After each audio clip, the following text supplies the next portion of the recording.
It's time for today's Legal Minute with the Law Office of Cooley Schreyer in Springfield. Today we're joined by attorney Robert Dambrov. We're talking about the new Massachusetts Domestic Workers Protection Act.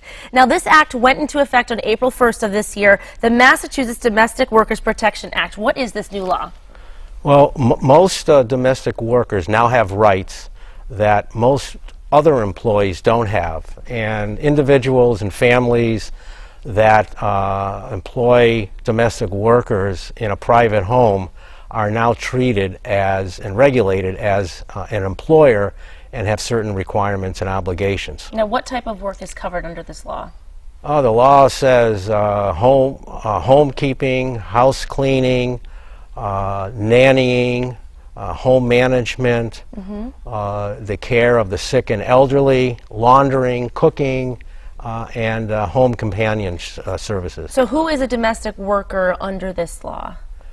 Well, the law defines a domestic worker as someone who's paid to provide services of a domestic nature in a private home.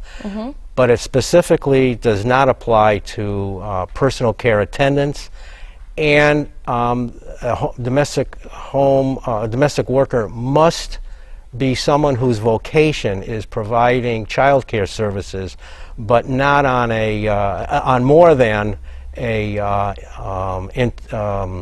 casual or irregular basis. Okay, so this seems like a very narrow definition. Yeah, the law first, provides for all these broad services, but then it limits it, appearing to limit it to persons who provide child care services on more than a casual basis. So next time we're with you, attorney Robert Dambrov, we're going to talk more about the rights that are entitled to the worker and also what is required of the employer. Yep. And that's coming up next time. Thank you so much. And for more information, you can call 413-781-0750. You can also visit CooleySchreyer.com.